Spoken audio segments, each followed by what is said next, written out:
ಇಡೀ ಕೊಪ್ಪಳದ 1,50,000 ಜನರಿಗೆ ಸಂಬಂಧಪಟ್ಟಂತಹದ್ದು. ನಾನೀಗ ಅಲ್ಲಿ ಹೋಗಿ ನೋಡಿ ಬಂದೆ, ಗಾಳಿ ಹೊಲಸಾಗ್ಯದ, ಅಂದ್ರೆ ಕಾರ್ಬನ್ ಡೈಆಕ್ಸೈಡ್ ಜಾಸ್ತಿ ಆಗ್ಯದ. ಯಾವ ವಾತಾವರಣದಲ್ಲಿ ಕಾರ್ಬನ್ ಡೈಆಕ್ಸೈಡ್ ಜಾಸ್ತಿ ಆಗ್ತದೋ ನಮ್ಮ ಆಯುಷ್ಯ ಕಡಿಮೆ ಆಕೊಂತ ಹೋಗುತ್ತೆ. ನಾನು ಕಪ್ಪತ್ತಗುಡದಿಂದ ಬಂದಿದ್ದೇನೆ. ನಮ್ಮ ಕಪ್ಪತ್ತಗುಡದಲ್ಲಿ ಲಕ್ಷ ಗಿಡಮರಗಳಿದಾವೆ, ಲಕ್ಷ ಗಿಡಮರಗಳಿದಾವೆ ಅನ್ನುವಂಥ ಮಾತಿನೊಳಗ ಅಲ್ಲಿ ಆ ಆಕ್ಸಿಜನ್ ಅನ್ನುವಂತಹ ಪ್ರಾಣವಾಯು ಅದು ಉಕ್ಕಿ ನಮ್ಮ ಬದುಕಿಗೆ ಪ್ರೇರಣೆಯನ್ನು ಕೊಡ್ತಾ ಇದೆ.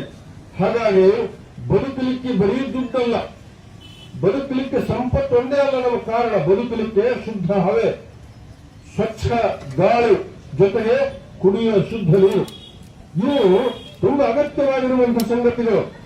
ಆದ್ರೆ ಮನುಷ್ಯ ತನ್ನ ಸ್ವಾರ್ಥಕ್ಕೆ ಬಿದ್ದು ಇವೆಲ್ಲ ವಂಚನೆ ಮಾಡ್ತಾ ಇದ್ದಾನೆ, ಮೋಸ ಮಾಡ್ತಾ ಇದ್ದಾನೆ.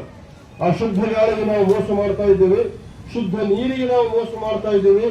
ಕುಡಿಲಿಕ್ಕೆ ಶುದ್ಧ ಗಾಳಿ ಇಲ್ಲ, ಕುಡಿಲಿಕ್ಕೆ ಶುದ್ಧ ನೀರಿಲ್ಲ. ಪರಿಸ್ಥಿತಿ ಹೀಗಾಯ್ತು ಅಂದ್ರೆ ಆಯುಷ್ಯ ಕಡಿಮೆ ಆಕೊಂತ ಬರ್ತಾರೆ. ಅಪ್ಪ ಬದುಕಿದ್ರೆ ತಾನೇ ಎಲ್ಲ ಅನುಭವಿಸೋದು. ಬದುಕ ಇಲ್ಲಂದ್ರ, ಆಯುಷ್ಯ ಇಲ್ಲಂದ್ರ ನಾವು ಮುಂದ ಬದುಕನ್ನ ಸ್ಮಶಾನದಲ್ಲಿ ಕಟ್ಕೋಬೇಕಾಗತ್ತೆ. ಸ್ಮಶಾನದಲ್ಲಿ ಕಟ್ಕೊಳ್ಳೋದಲ್ಲ ಬದುಕು. ಇಲ್ಲಿ ಈ ಧರ್ಮಕ್ಷೇತ್ರದಲ್ಲಿ ಕಟ್ಟಿಕೊಳ್ಳೋದ ನಮ್ಮ ಮನೆಗಳು ಚಲೋ ಆಗಬೇಕಾಗದ. ಕೊಪ್ಪಳ ಮತ್ತು ಕೊಪ್ಪಳ ಜಿಲ್ಲೆಯ 7 ತಾಲೂಕಿನ ಜನ ಸುರಕ್ಷಿತವಾಗಿ, ಸುಕ್ಷೇಮವಾಗಿ, ಸ್ವಸ್ಥವಾಗಿ ಇರುವಂತಹ ಅಗತ್ಯ ಈ ಸಂಗತಿಯಲ್ಲಿ ಅಗತ್ಯವಾಗ್ಯದ. ಹಾಗಾಗಿ ಶುದ್ಧ ಗಾಳಿ ಬಹಳ ಮಹತ್ವದ್ದು, ಶುದ್ಧ ನೀರು ಬಹಳ ಮಹತ್ವದ್ದು.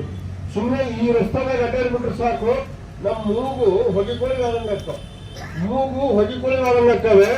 ನಾವು ಬ್ಯಾಡಂದ್ರೂ, ನಾವು ಒಲ್ಲೆಂದ್ರೂ ಒಳಗೆ ಡಸ್ಟ್ ಹೋಗ್ತಾ ಇದೆ.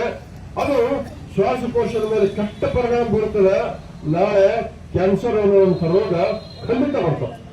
ನಾಳೆ ಇವತ್ತನ್ನು ನಾನೀಗ ಹಳ್ಳಿಗೆ ಹೋಗಿದ್ದಲ್ಲಿ ಆ ಶಾಲಾ ಮಕ್ಕಳು ಹೇಳ್ತಾ ಇದ್ರು, ಬುದ್ಧಿಯವರ ನಮ್ಮೂರಾಗ ವಾರಕ್ಕ ತಿಂಗಳಿಗೆ ಕ್ಯಾನ್ಸರ್ ರೋಗಿಗಳು ಕ್ಯಾನ್ಸರ್ನಿಂದ ಸಾಯ್ತಾ ಇದ್ದಾರೆ, ಹಳ್ಳಿಗಳು ಹಾಳಾಗ್ತಾ ಇದ್ದಾವೆ. ಬುದ್ಧಿಯವರ ಏನಾರ ಮಾಡಿ ನಮಗೆ ಶುದ್ಧ ಗಾಳಿಯನ್ನು ಒದಗಿಸುವ ಮಾಡಿ.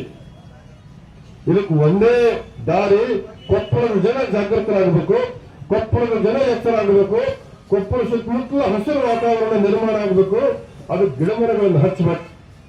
ಒಂದು ಗಿಡ ಅಂದ್ರೆ ಗಿಡ ಅಲ್ರಿ, ಅದೊಂದು ಪರಂಪರೆ.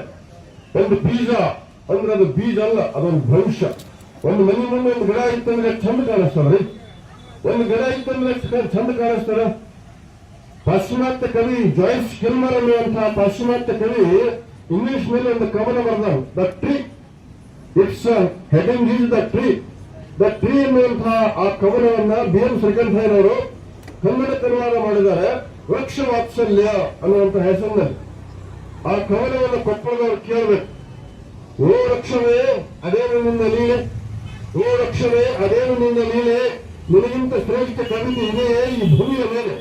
ಹಸಿರು ಅವಗುಣವ ಹಣ್ಣುಗಳಿಂದ ಮಣ್ಣ ಮನಕಟ್ಟೆ ರಸ ನೀರು, ತಲೆಗೂರ ಸೃಷ್ಟಿಕರ್ತರಂತ ಕೈಚಾಚಿ ಪ್ರಾರ್ಥಿಸಿ ಅವರ ಅಭಿನಂದನೆ ಸಲ್ಲಿಸಿ, ಹಕ್ಕಿ ಪಕ್ಕಿ ಸಕಲ ಜೀವ ಸಂಕುಲವನ್ನು ಸಂರಕ್ಷಿಸಿ, ಜೀವಘಾತುಕ ಹಿಮಧೂಮಗಳನ್ನು ನಪ್ಪಿ ಆನಂದಿಸಿ, ಮಳೆಮಿಂಚುವರೆಗೂ ಆಪ್ತರೆನಿಸಿ, ಬದುಕಿಸುವ ನಿನ್ನಿಂದಲೇ ಸುಸಕಾಸಿ. ಬರೆಯದವರು ನನ್ನಂತ ಮೂರ್ಖರು ಹಲವು ಕವಿತೆಗಳ, ಆದರೆ ಆ ದೇವ ಅವ ಮಾತ್ರ ಸ್ಮರಿಸಬಲ್ಲ ನಿನ್ನಂತ ಸಜ್ಜಿ ವೃಕ್ಷಗಳ.